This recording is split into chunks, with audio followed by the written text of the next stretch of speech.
What's up, everybody? This is Noah D. Frades with Noah Fitness, and I'm here as usual with my co-host and Camp Jansen coach, Matt Berzicott. And what we're doing is answering all of your questions on bodybuilding. And Matt here, just a little background on Matt is he's been my friend, mentor, and coach for the past 7 years. And he was the one who truly opened me up to the world of bodybuilding.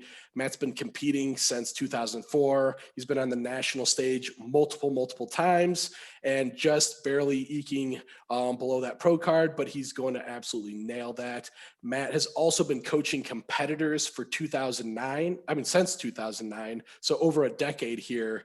And I'm really honored and excited to have him here with us because his knowledge is second to none, and he's here to help everybody just as well to get their questions answered and so that they can get to their goals even faster. So we're going to answer your questions directly, anything bodybuilding related. And the reason is because I truly believe most of us give up on our bodybuilding goals because we feel like it's just us. There's something that maybe we're not genetically gifted. Sure, those play a role, but the biggest thing that's missing is the knowledge and information. And truly, this knowledge, it takes years of experience to get. So I want to be here. Matt wants to be here to give you that knowledge so that we can all bring everybody to the next level. So this is our way of giving back. But what we truly need is you guys to ask your questions, to let us know what your sticking points are. So we're just not randomly answering questions that don't make any sense. But we really want to answer your questions specifically. So we're going to be reaching out to you guys. And if you do have any questions, go ahead and comment below. And if you enjoy this, you're getting value, please subscribe. But with that, we have a pretty awesome topic today. And that topic is going to be just basically mistakes in bodybuilding. And I'm super glad to have Matt here because he's just been in this industry so long, worked with so many people that he's going to identify the top mistakes for you guys so that you can avoid these mistakes. And we're going to go into different phases of bodybuilding, and we'll start there. So Matt, we're going to talk about mistakes here. And just let me know what you've seen over the years, and I'm going to break down each one of the phases here. So the first phase is, what do you think, just working with people or maybe even yourself, what's the biggest mistake you see during prep? You can maybe start with yourself or start with your clients, but what do you think? Is there something that stands out to you? Yeah, I mean, I could just go by myself on this. I mean, I've been training 23 years, so since I was 12, I think I've made all the mistakes. So there's a good person on for this one because, like I said, I have no shortage of mistakes that I've made. So And that's key to being a good coach. I always say, your coach has to be the one that's been there and done that. If your coach hasn't done it, like all the doctors out there preaching to be healthy that are overweight, you're the guy who's literally done it all. So that's critical for actually having that first world experience. Not fun, but it pays it forward for us. Agreed, for sure. Biggest mistakes when it comes to prep, I think that it depends on what level of competitor we're talking about first. Okay. So beginners, I mean, it's mistakes that like pros make is much different than beginners. Sure. Pros, and that's the reason kind of why they're at the pro level. Besides their genetics, they don't, Gotcha. They're kind of done making the mistakes. But Sure. Beginners and even people that are at the national level, I think there's two main ones that stand out to me that I see most of the time. And the biggest one for myself used to be, and for most people, is they just don't push the diet hard enough, or maybe they just don't push the whole process hard enough. They don't suffer enough. You go to any local show, you see it at every local show and every national show. There is a ton of people that are not in shape, right? Mm-hmm. That's the biggest, most common thing we see in all divisions across the board, from bikini to bodybuilding. People just aren't in shape. And now, let me ask you this quick question, Matt. Do you think this is more on the competitor or the coach or both? that person's not in shape? So if you were to see somebody on shape, would you be like, what would be your first thought? Like, oh man, that competitor, lost it, or like, man, why'd that coach let that guy on that stage? Just curious, what are your thoughts there? I would like to think it's not a coach's fault, but in today's age, I guess you never know because everybody's a coach. So it's Uh-huh. probably both. It's probably a mixture of both. I guess I don't really. Do you feel like there's a lot of people competing now that don't have coaches, or do you think most do? Oh, I definitely think that the day and age of not having a coach is over. And Yeah, truly, the people back in the day that didn't have a coach were literally in Gold's Gym Venice talking to Flex Wheeler and like all these people that were actually like their coach, but their friends. So I really think I they're few and far between, but I really think there is no such thing as a coachless competitor. What would you say about that? I guess I don't know. Sometimes when you're involved in something so long, I'm kind of out of touch with some of this, some of the Uh, newer, like a lot of the newer people, uh, So I guess I don't know the answer to that, but mm, it's probably both. I think it's probably mainly falls on the person. I don't think they push themselves hard enough, you gotcha. know. So the two most common things I see with that are two things. One, the person either just cheats too much on their diet because they can't handle it. That used to be me. And I have a question And about that, Matt. yeah, How common do you think like truly cheating on the diet is? I'm one of those people that's like, I just trust you, it's probably not a yeah. good idea. So do you like have an idea of like how, like what percent would you say are like, I mean, even we just found out today, I'm not doing something so truthful under you, Yeah. like what percent are we all cheating? Like who's cheating? Yeah, I think it's definitely more common than not. I think it's Uh, pretty, I think it's extremely common. mhm, Um, I think it's way less common for people to follow everything to the T. And mhm, that's the point I was getting to. And the point that I want to get across to this show is execution is everything. The people that are winning and the people that are consistently really, really good are the people that execute day in and day out.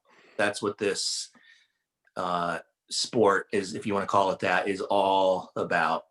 So uh, the two most common things I see: cheating on the diet, too much cheating, too much overeating in general. mhm, And then also the other main thing is people start off a prep, and this falls on coaches, more coaches. The cheating falls on more of the competitor, going back mhm, to what we were saying. The coaches start people off eating way too little of food. So like they mhm. start a prep at 12 weeks out, or they just don't have enough time. Like when did 12 weeks out become like the standardized like time to start prepping, Like people Mhm. think that they can hire a coach, prep for 12 weeks, and they're going to show up looking like an Olympia winner. Mhm. It's just 12 weeks is not a long time. Gotcha. So people either just don't give it enough time or they start their prep at whatever X amount of weeks out. And the thing that I see is the food is just like they're at like 800, 900 calories like already. And then it's Oh man. like, what do you do from there? I mean, I'm Uh-huh. exaggerating slightly, maybe sometimes, but um, and then it's like, what move do you make there? So you're going to get super lean or not, you're going to get lean super fast, Uh-huh. but you're going to get lean. You're not going to get stage ready conditioning. You're not going to get peeled. So Gotcha. So what does it look like to be in too few calories? Like what are the repercussions? Because I think our listeners would definitely want to know like what is too few? How could we even know that?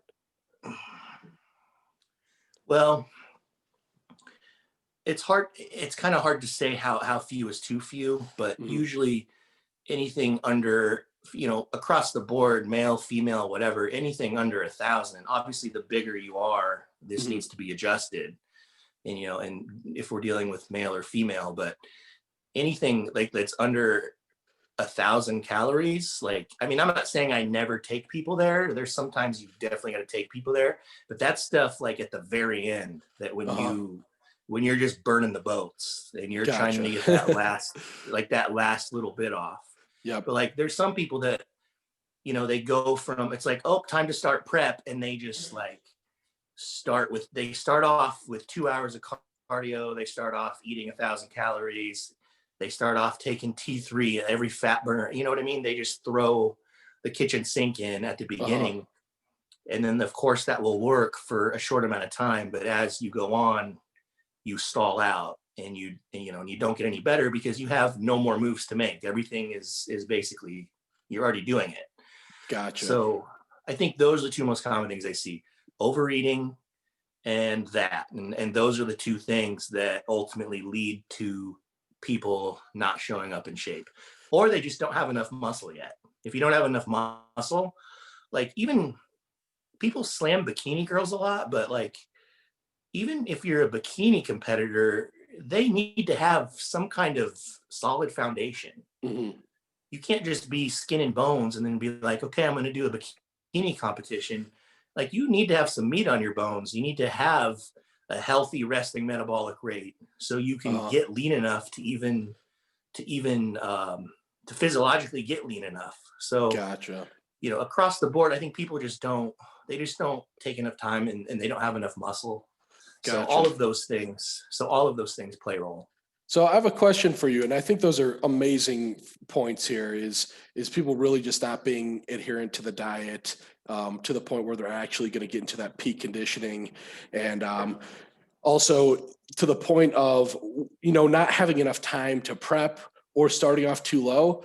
The one thing I find, and I want to know what you think about this, how damaged in honestly, I find this more in the female end, but how do a lot of people show up kind of like already like metabolically like screwed already to you? Do you Yeah, ever definitely more. Definitely, girls do more because they're afraid to eat in the off season. mm-hmm. You know, they So haven't they haven't taken the steps of a proper off season of doing the opposite, basically building food. You want to be eating as much food as you possibly can while not being like fat, basically. totally. So given that's the case, you need even more time, right? If you get somebody that's just totally already, their metabolism is just super slow, they're already really low on calories, like that person now needs even more time to prep to get to Yeah, the that stage, person that ideally. person that person needs to do things to be corrected, to have everything corrected, to get back to normal before they start even thinking about doing a show. And I think that's pretty common. Gotcha. So anybody who's listening, best case scenario, you may not know if you're kind of too low. Like we said, if you're under 1,000, you're clearly too low. But give yourself that time. Work with your coach. Give that time to actually set yourself up to build your metabolism, build your calories, build your strength, your muscle mass, so that you can come in peak conditioning and, of course, crush that diet. And I think that's perfect for some big mistakes during prep. So let's go on to our next one here. This is more into prep here. So basically, so we don't kind of mix here, Matt, we're going to talk about peak week, then actually contest day. So I want to hear your opinion because really people are obsessed with peak week. I mean, I think like peak week is like pseudo like magic, like lore.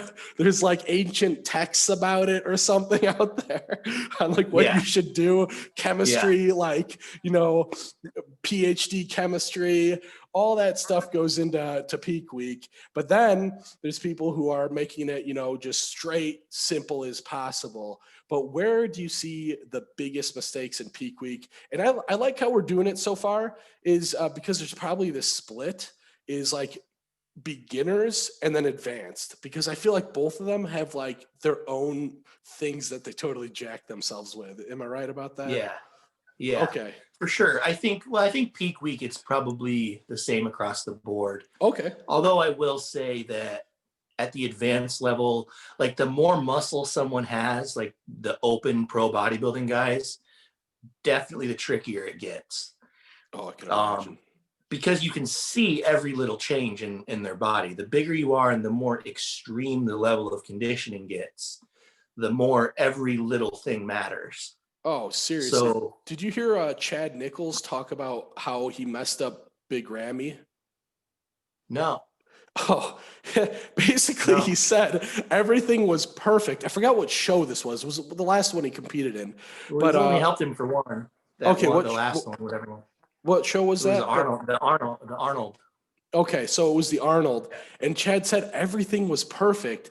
But when they did the pump up before getting on stage, literally he did like a few reps of leg press, and all the separation just went away from his legs. He said his legs, he literally saw them grow an inch each rep.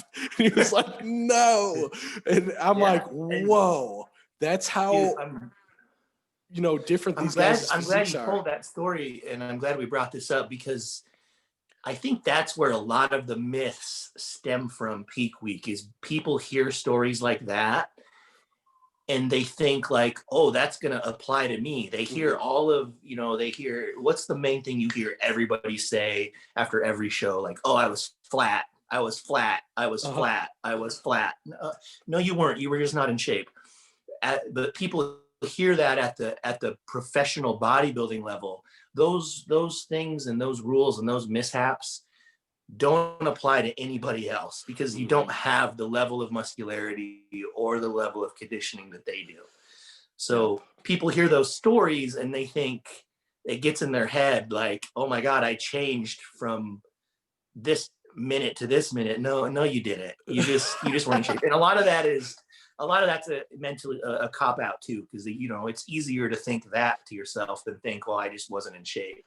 Gotcha. And for those that are new here, I do get a lot of questions on this, so I will ask you to define them. So, what is flat? There's a lot of terms that we throw around that somebody might be like, what is flat when I'm at this stage? So, what is flat for our listeners who don't know what flat is? Flat is you have no or you're lacking glycogen in the muscle. Glycogen is stored carbohydrate. So if we use the term full, not full your stomach, like your belly full. The muscles are full. Everything's round. The skin is not loose. The muscle is pressing up against the skin. That's when you're full. If you're flat, which absolutely, again, that can happen the higher up the levels we get. It is much more common for pro level bodybuilders all the way down to figure girls. You can really see flatness and at that level. At the local and regional level, yeah, not so much. You don't really Okay, see it. At that gotcha. level, it's just people just aren't in shape. But um, the biggest mistakes during peak week, Mhm. people definitely overemphasize it and they rely on it too much. I Mm. like, dude, when I first started, I fell into the same mythical thought, like I was gonna do some magical. I would like so going back to flat and kind of the last topic, I used to feel like, oh God, I'm shrinking because nobody ever told me you're going to feel small, you're gonna feel stringy, you're gonna feel not very big, and that's totally normal. Like nobody ever told me that. So I'd get that feeling, right? And then I would Mhm. like eat a pizza because I'm like, oh my God, no, I don't want to lose muscle. People think it's so easy to lose muscle, and it is, but it's not. It's not if you're still training and you're taking anabolics and you're following some kind of diet, as long as it makes somewhat sense. It's easy Gotcha. to lose it's easy to lose muscle if you're not doing any of those things, but as Mhm. long as you're doing those things, it's not that easy. Now, when you ate So this pizza, were you under a coach? no. Oh, really? Okay. So that Yeah. makes it way harder if you're doing it all on your own and you weren't, Yeah, no, I was on my own. I thought I knew what I okay. was doing. Gotcha. um so how was I going to tie that into what we're talking about? Flat pizza. uh what was I saying before that? So we were talking about the overemphasis, and I want to just share kind of Oh yeah, I thought, okay, yeah. So I thought I would be sitting there eating a pizza, and I'd be like, well, once peak week rolls around, I'm gonna look fucking crazy, you know. That's Like, awesome. so in my mind, I used it as like a crutch. Like, it doesn't even matter. Once I get to peak week, everything's gonna change, and I'm gonna look like a new person. I don't know if Uh, that's avoidable. I remember my show with you. I would think every time like there was this mystical peak week, and you'd just be like, "It's all good. Peak week will come It's around, and yeah, it'll solve it's everything." just another week. I mean, I'm not going to say that I've never like done some drastic things during peak week. Okay. I have for other people, not really for myself, but Uh-huh. for other people. Just because it just depends on the person too. Like, I'm trying to think of an example. Like, one guy that changes a ton during peak week is that Justin Rodriguez guy. Oh, I can Um, imagine. he changes drastically. Like, you see Uh-huh. him like a week out from the show, and you're like, oh my God, he doesn't look like he's in shape at all. Uh-huh. And then whatever him and his coaches, AJ Sims, whatever Uh-huh. they do by the show, he nails it. I mean, that just comes from now that AJ figured out that that's just his normal look a week out or whatever. He's probably comfortable doing that, but like you never know that until you go through the process and make it happen one time, you know. Uh-huh. So, some people do change a lot, but that's definitely not the norm. Uh-huh. So I think the biggest mistake people make is they just they just start changing too many things. They start eating other food. They somehow think that, you know, this was I'm sure you've heard this. You have to carb deplete Sunday, Monday, Tuesday, and then Wednesday morning, and then Wednesday at noon you start the carb up, right? So Wednesday at noon you start the carb up, and you carb up Wednesday, Thursday, Friday, and then you have to cut out salt, increase the water, drop the water. It's like people are trying to do all these things, eat all these different foods, stop eating more, when really peak week, all it is all that you're trying to achieve. If someone is actually in shape, the body fat is gone, right? The body fat's gone, and if the body fat's gone, typically you're not very many people will be holding very much water at all if the body fat's gone. But and I think that's the other thing. People overemphasize water loss too, I think, for sure. If you're in shape, like I said, water shouldn't be that big of an issue. But they start doing all these things when really peak week, all it is, it's a time to polish up. It's a time to make sure glycogen, like we just talked about, is filled back up. So your muscles are nice and full. And then, you know, if you're someone that holds water, you know, you might have to manipulate your water or take a diuretic. If you're somebody that looks ready, and I mean like you're ready, like I figured out that myself, I look much better if I don't manipulate water at all, and if I don't use a diuretic. I think the cutting water, I feel like people do because you know everybody else is doing it. Uh-huh. So you think that, oh, I'm going to get drier by stopping drinking water. If that was the case, you know, stop drinking water on Monday, you know, like that's not really how it works, Uh-huh. unfortunately. And I'm not gonna say it never works, you know. Typically, Chris Aceto, that's typically what he does. He does dry people out pretty hard, like for a few days, I think. I'm not Gotcha. saying it never works, but I'm not saying that that's what you have to do. You know, Gotcha. I think I you're heard. Oh, go what's ahead. up? I was No, go gonna ahead. say, I think your point on the overemphasis is so critical, even especially for your first time you're peaking. And this is the question I want to ask you: is being a coach, like, should it make sense to kind of go for multiple shows to kind of make sure that you learn this client? Like, it's got to be hard to say, like, all right, you're my first guy, girl. We just met. We're going for the show. I'm going to peak you perfectly. Or is there a way to kind of understand how to get them perfectly? Or should that person be like, all right, we're going to do multiple shows so that this coach knows my body? You kind of get what I'm saying here? Yeah, if you nail it the first time, it's mostly luck Okay. for sure. And, you know, usually with the first show with people, I'm definitely conservative. Like I'm Mm-hmm. not really trying to do anything crazy for sure. Uh-huh. But the more times you work with someone, the more you can I guess try to hit a home run per se. And by hitting a home run, I mean, you're doing things to make sure the person you're trying to get them as full as humanly possible and as dry as humanly possible. Which the other thing, it's hard to do both at the same time.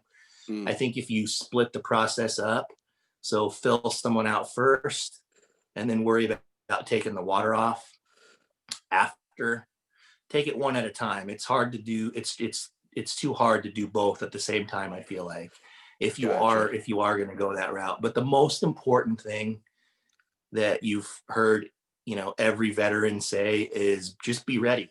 Be Uh-huh. ready a week out, be ready 2 weeks out. And that way, all you really have to do is kind of top off the glycogen and cruise on in. You know, you should be Perfect. you should be waking up dry in the morning every morning anyways. Uh-huh. So there's not a lot of things that you need to really do with water to manipulate it. And I've heard, actually, I don't remember, I think maybe it was Lane Norton a long time ago. I heard him talk about how instead of trying to excrete water, which causes you to excrete water from everywhere, Uh-huh. and then you risk I think when you see a lot of pros off on stage, they're over dehydrated 9 times out of 10. I don't know that Gotcha. sometimes they're out of shape, but I think most of the time they're over dehydrated and they're just flat, going back Uh-huh. to the terms. And then they appear out of shape. I think they just use too many diuretics or pull water too hard. But I think it was Laney was talking about, you need to just move the water. That's the purpose of the pump up. Uh-huh. you know Move the water into the muscle cells, and that's always made sense to me, Gotcha. Awesome. And because you have that very little, you're holding very little anyways. Gotcha. And that kind of transitions into our next part here. But the main takeaway I'm seeing here, and it makes total sense, is if you're relying on that week, you're kind of setting yourself up for a lot of risk there. And the bottom line is you should be as ready as possible to where only a few tweaks need to be made. And that's just going to be your safest way, is if you just need a little tweak here and there to emphasize things, the odds are you're going to peak very well. But if you're off and you're hoping that you can totally hammer some tweaks to dial it in, that's where you're most likely going to mess up your peak. Does that sound about right? Yeah, yeah, I say get to the point where you look awesome. If you get to the point where you look awesome, you can take off your clothes and you can see everything at any time of the day. If you get to that point, it's really hard to mess up unless you do some really stupid stuff the last week. Gotcha. That's what the adage always is. Just be peeled. If you're peeled, you Just don't be got to peeled. worry. Even if you're peeled out of your mind, even by the end of every night when you're drinking 2 gallons of water, you're still dry. Uh-huh. And You this know? is a personal question. I I think this has went away, but honestly, this was popular for a while, and like the old school guys were kind of in this boat. What about junk loading? And have you heard of that term before? Where people are Yeah, pretty much they like go full bore and just eat whatever the hell they want and assume that the more that they eat without water, the better they're going to look. Is that right? What junk loading is for a show? for the most part, or they would call it fill and spill. Okay. Fill and spill, and then you clean it up. And I'm kind of one of those people, actually. Like I do that, and it works for me. But it's generally, it has to be somebody that's kind of like more towards the ectomorph spectrum. So like, but I do it, and I keep drinking water, because Okay. for me to hold in certain people, for them to hold like the fullness from that, like overnight, you have to like, you got to spill over a little bit. And for people that don't know what spilling over means, it's you're eating so much that you start to have water, you start to see water from underneath the skin. You start to appear a little blurry, your stomach's distended, and maybe your abs are washed out. I have to get to that point and then go to sleep. And I wake up the next morning and it's the water is all gone, but I'm full. Wow. And again, that's typically the bigger guys can get away with that. Gotcha. Most Yeah, most like women, yeah, you're not going to probably do that with a bikini girl, but super heavyweight, a lot of super heavyweight bodybuilders, that works very well. But and it's just like, and people started doing that because the typical, when you wake up the day after the show Uh-huh. and after you eat all night and you look Yep. awesome, Uh-huh. it's basically replicating, you're just replicating that, but you're doing it for prejudging. Gotcha. Like I've seen people eat some crazy stuff. And of course, the answer is they're kind of playing with fire, right? But like, for example, I was backstage at one of my shows, and this dude had a full Cheesecake Factory cheesecake, and he was pushing slices into his mouth like a conveyor belt, and he ate the whole thing, and he looked better and better and better. I was like, what the hell is Well, going on? And he was like, I don't know, man. Every time I eat one of these, I look better, so I'm doing it. And that it blew all me goes away. down. He was probably peeled though, wasn't he? Was he Yeah. peeled out of his mind? Yep. If you're peeled out of your mind, then it's really hard to mess up. And you typically do only get better when you start.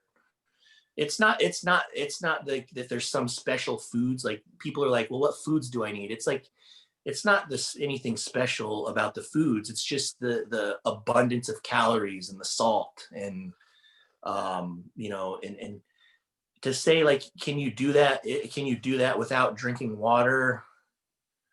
To some extent, yeah. I mean, that's kind of how it works. Gotcha. The day of the show, like if it's like the day before and you have time to go to bed and stuff, I mean, you can typically still drink water, most people, but So my question to you um, next is, what do you say to the person that's like, I want to mess up some junk food before my show because I'm going to look better? Are they playing with fire? um, I don't think it's as risky as it's not as risky as people say if you're in shape. Hmm. I don't think it's as risky as you would think. Gotcha. Like people, I knew a guy once that was so like, the other thing too, like if you're relaxed and it's not a big deal, like you heard the famous Kevin Levrone and Ronnie Coleman story, Yep. how he gave him some vodka and some pizza the Yep. night before the show, and then I think did Ronnie beat him the next day? I think. Yeah, I think he had like 7 shots of vodka or something like that. Yeah, this was before Ronnie had ever won anything, any pro shows. This was before Olympia Ronnie. I think there's a lot to that. I want people to be relaxed. John Meadows, when he won his pro card, he told me that he had so many clients at the show, he didn't even look at himself. He just kind of ate his meals, went about his business, Uh, and showed up looking amazing. So I think there's a lot to not, like, people think that they have to be absolutely perfect. I was trying to get to a point where I knew this guy once that he wouldn't even brush his teeth for 2 days I've because the heard of it. sodium and because the sodium in the toothpaste, Uh-huh. like shit like that, Uh-huh. like that's insane. If you are that like OCD, you're gonna have some anxiety and some cortisol issues for Uh-huh. sure. So I think there's a lot to it, just being relaxed and just kind of knowing. But the answer to my question is, to that question, I wouldn't advise everybody to do it. But you can kind of figure that out if when you do refeeds with people and see how they look the next day. We know you're someone that doesn't really benefit from a junk load. You don't really That look, sucks. yeah, you That don't really look, sucks. I don't know that you look worse, but you definitely don't look better, Mhm. you know? But, and that goes to my point, you're not naturally really, you're not towards the ectomorph end of the spectrum. You're naturally skinny fat. What is that even? That's not even a morph. That's its own category. Really, it's the worst. So, Yeah. and you skinny fat guys out there, I feel your pain. I don't benefit from junk loads. I mean, chicken Yeah. and rice into the show. It's all good. Hey, you got to do what you Yeah. got to do. Well, love that. So, for peak week, absolutely not relying on, some magic to happen during peak week. That's definitely the biggest takeaway there. Yeah. We kind of covered a little bit of this, but what's the biggest mistake on contest day? Would you say it is the stress, or is there something else? And I'm going to mention a few things to just put them out there. Things like your tan, your posing, stuff you're doing on stage, stuff you're doing backstage. What's the biggest mistake on contest day that you see, or maybe you see multiple mistakes that can be game changing? I think it's shitty posing. Like nobody, like I'm not gonna say I practice posing like a ton, but I practice enough that I feel like I'm really good at it. Even when I was early in my career,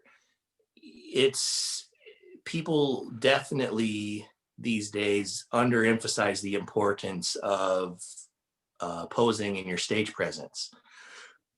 So that annoys me when people just can't hit the poses properly, or you can't figure out a way to tweak a pose to make it. It's all about presenting yourself for figuring out how to tweak each and every pose to present yourself in the best way for that particular pose. And the people that don't take the time to do that annoys me. Gotcha. So let me ask you this. I hate posing to death. It's my least favorite part about bodybuilding, to the point where people go, "You don't like bodybuilding? That's the whole point." And I'm like, that is so not the point of bodybuilding. I'm not a dancer or anything like that. My thing is to look a certain way. And of course, posing is a way to present that look. So that's kind of how I justify it. But man, I cannot stand like a transition. That's why I kind of like just doing front and back. But yeah, would you like it? Would you like it better if you were in bodybuilding though? There's just a little piece of it that it's a tough call. Like I'm like a Dorian Yates sort of mindset of like, I want you to just see the pose. I don't need you entertained.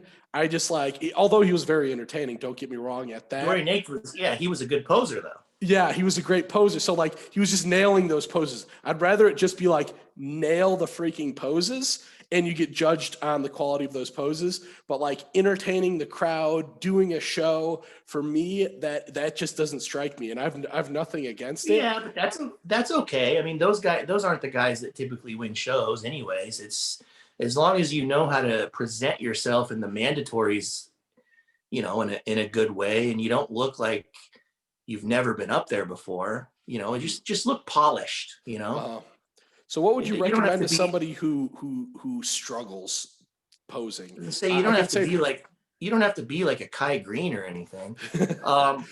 Pay someone to help you, just like with everything else. Pay someone to help you in person, or call up Kenny Wallach. I mean, shit, he's helped almost everybody. Yep. Yeah. He's helped me. I totally agree. Now, do you have a certain, I know Kenny does, if you don't have one, but what's a good amount of posing practice? Because some people blow it I've never even come close to this, but people pose for an hour after the gym, or 2-hour posing sessions. Yeah. But how often, how many weeks out, what's a good amount for somebody just starting to know how often I should pose, how long before the show should I pose? That's a good question.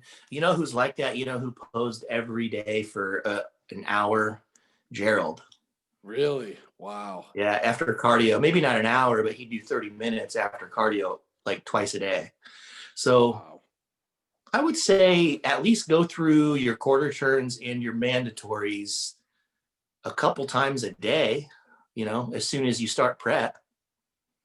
If you did that, I mean, that doesn't take too much time. That's 5 to 10 minutes a day. Are you doing them in your suit, or is this just kind of in your boxers? I mean, it doesn't matter. Shit, I used to pose all the time at work in my clothes, at my desk. I would not full on go through all of them, but I would definitely for me, my weakness is hamstrings and glutes, right? So I would stand up and spike a foot, and I'd feel my I'd feel my ass and my hamstrings 20 times a day. Oh yeah, okay, it's getting harder. or I'd like try to figure out a way to tweak it different. Like, if you do stuff like that, I mean, you should kind of be obsessed with it because it's pretty important. It's just as important. Maybe not just as important as having a physique that's ready, but it's Uh-huh. up there.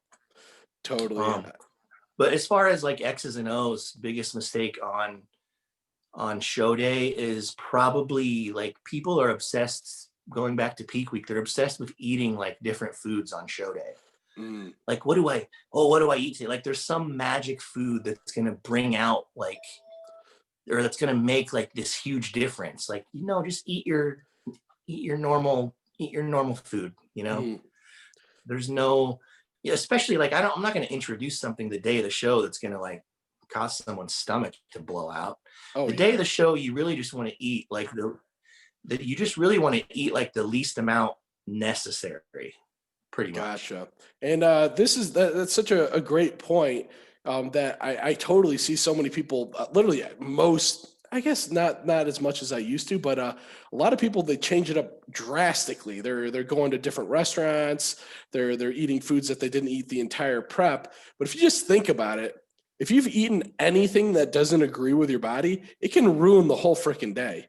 You can be bloated the Yeah, whole freaking day off of one thing. So for me, that just screams, why would you risk that? yeah. If your gut is messed up, that can throw off everything. Gotcha. So um, it's like why are people obsessed with rice cakes and peanut butter? Did You I, know, did I need to tell you a story? I was at my, not this show, but the last show. I have a video on my phone. It was a string of 22 people eating a rice cake backstage. 20, they were all eating. I was like in a different planet. They didn't acknowledge it like it was a big deal. I was like, yeah, how the shit are all of us eating a rice cake right now? Like, I mean, of course it's that's what you popular. gotta do. It was 22 of them. It was amazing. And nobody like took a note of it at all. That was like Dorian has a famous, or not like a famous, but there's this interview where he's like saying something like where he's seeing people pump up like crazy backstage and they're eating cheesecake and eating this and that, and he just sits there and he's just with his sweatshirt on. He's like, man, if you think that you're like that's gonna make a difference right now, like the work is done, man. Like Mm. all of that, like he wasn't big. He wasn't big on pumping up. One time I did USA's, I saw this guy. He did a full body workout for an hour and a half before he went on stage. Like this guy was just like going and going and going and going. Was his tan like And mangled by the time he was done? well, I couldn't tell. He was a black guy, so I couldn't Oh, tell. gotcha. But yeah, it's just you see stuff. That's another thing that I tell like first time competitors or new competitors. You're going to see people doing some kooky stuff backstage, but don't feel like you have to do it. Just stay in your own lane. Like I don't know what what the correct term is for that, Mhm. but there's a term where everybody feels like they need to be doing what they see other people doing. Yeah, Like don't fall into that. Like it doesn't matter. totally. The herd mentality. And I Yeah. see it just last show. You do these enough times to kind of be skeptical when they say that you're going to be on stage in 5 minutes. That usually means like 20 to 30 to an hour. So you Yeah. see everybody start pumping up like crazy. And if you don't know these things, you're going to be pumping up 4 or 5 times before you even get on stage. And I'm not sure if you're from the same school of thought where basically you can over pump up. Is that a thing? Yeah, that's the thing. I mean, you could over pump up or you could pump up too early and lose it. And then Mm, once you lose it and try to get it back, it doesn't come back. That's why I don't really pump up. I wait till they line us up and then I start doing a little bit of flexing and stuff. But I think that's another thing people put too much emphasis on. That's a great point. That might be one of the biggest mistakes people make on show day. They're obsessed with the pump up. It's yeah. unnecessary. Yeah, I It's hear unnecessary. the biggest thing I hear honestly is uh, don't pump up. That's what I kind of hear is once you do your Um, poses on do you stage or maybe remember? Yeah. you hit a few poses, you're good. You Uh-huh. remember a guy, this was before your time, so you probably don't know who he is, but his name's Dave Pulcinella. Oh yeah, absolutely. I love Oh, you know Dave. who that is? Oh yeah. Okay. Do you know what he used to do? No. He would just stand there backstage with a blow dryer and blow dry himself for the heat. Really? What did Yeah, that that was do? it. Huh? Oh, what was Just the that gonna do? just the heat from it. Just so his body was just so he was warm. Ah, the guy's a And that's smart all he guy. yeah, that's all he used to do. It's a great idea. Interesting. That's awesome. So, what would be your ultimate recommendation for somebody then? And we'll end it here. And I'd like to go from, either tomorrow or next time on and talk about the next few here. We have off-season mistakes, training mistakes, and chemical enhancement mistakes. So, Wow. everybody's interested in that side of things. But we'll do that next time. But we'll end it. What's your general recommendation for pumping up before the stage? Like how can they know what's Wait best? wait as long as you possibly can. Like it's way, way better to err on the side of not pumping up versus, finding this perfect pump up.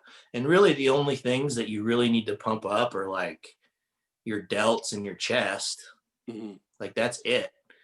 You don't want to like get a nasty back pump because that there's certain body parts that don't look, the detail isn't there if it's full of blood.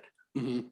So really only like the a good way to think of it, the muscles that are kind of round, I guess, are really all you want to pump up. So delts, pecs, maybe bite a little bit of biceps, but like things that are striated, triceps, legs, your back, you don't really need to do anything.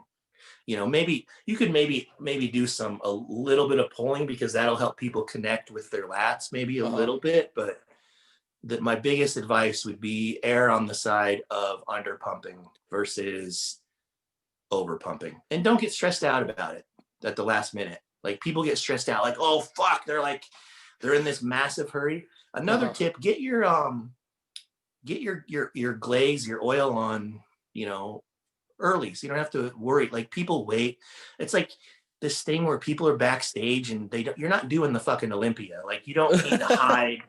Like you don't need to like keep your clothes on as long as humanly possible. Like get them off, get your glaze on, and then hang out. So you're not like rushed. Gotcha. So that goes back to the low stress. I think that's so key. There's so much water manipulation just with the hormone cortisol, aldosterone, all that stuff. So that's huge. But to kind of summarize here is focus on your posing. It's definitely one of the things that you can control. I'll be taking that note. Don't eat different foods. If you've been eating something the same for 12 weeks solid, don't jack that up the last day. Don't focus on other people, what they're doing, because again, you're going to see some crazy things. And pumping up, wait until, try to emphasize on not pumping up as much compared to pumping up too much, and focus on the round muscles and don't pump up those that you're trying to show the definition and striations of. And then finally, glaze early so you're not stressing out. So how does that sound, Matt? Nailed it. The key, Perfect. the point is low stress, in all aspects, in any way possible. Low Yeah. stress. That's being in really good shape, I think helps the most. So that irons everything from all these topics is Yeah. don't cheat on your diet, get in crazy good shape so that you're confident, so you feel good posing, you're not stressed. You don't need to worry so much about what you eat. You're not going to be caring about what other people are doing, and everything's going to look awesome. So yeah, getting I peeled tell is people the answer. I'll leave people on this note. This is what I tell everybody, my first timers. As long as you're in condition, as long as your conditioning is good, you will at least be in the mix. I never guarantee anybody to win, but if your conditioning is on point at the local and regional level, you're going to get a look. You're going to do well, and that's really all you can ask for, especially at that level, because it's not the most experienced judging panel, so they kind of get bamboozled by conditioning. So Mm. usually at that level, the most conditioned person wins. Yep. I remember you telling me that, and I saw it every time is besides one time, some dude, I'll tell you this last quick story. Some dude when men's physique was actually judged as men's physique, not like bodybuilding, because now these jacked up huge guys are now winning shows in men's physique. But this guy came in just literally fully striated. He was like he was like 4% body fat. And he gets on stage and they give him last place. Literally dead last. And they go, yeah, man, you're too shredded for this division. And it was crazy to see. So, Whoa. yeah, right. It's That's actually standing up weird. to the standards. Yeah, you don't really see that. That's So weird. I wouldn't err on Yeah, that. You're definitely going to win if you're no. shredded. But I saw it. That's something weird happened. Something weird was going on there. Yeah, somebody kept their integrity there on that judging panel. It's super funny. Well, awesome, Matt. Yeah. Let's go ahead and conclude it there. I think we have some awesome topics next. Like I said, mistakes during the off season now, mistakes during your training, and mistakes if you are in the chemically enhanced department or thinking about that, mistakes there that you see. But if anybody wants to reach out to you, Matt, what's the best way that they can get to you? Instagram, Matt.Burzakot. Cool. Awesome. Burzakott. Perfect. And Matt, any concluding statements you want to say? No. How about you? Nope. Just basically anybody that found this valuable or you have any questions that you want to ask us, that's literally what we're doing. We don't just want to spout out information if you guys aren't finding it valuable. So anything that you're stuck on, anything that you're curious about, really there's no holds bar. As long as it pertains to, changing your physique, bodybuilding, we're absolutely here to help you. If you have anybody who's watching, who's interested in being on with us, just make sure you have experience in bodybuilding, and we'd love to have you on and have you part of this as well. But again, Matt, super appreciate you being on this. Just your knowledge and your take on all this is just so powerful. It truly is changed the game for me, and I know it's going to change the game for anybody watching here. But with that, we'll go ahead and be doing these as much as possible. We'll be taking any sort of advice, and we just want you guys to win. So reach out, subscribe if you love this, and we'll see you guys next time. Peace.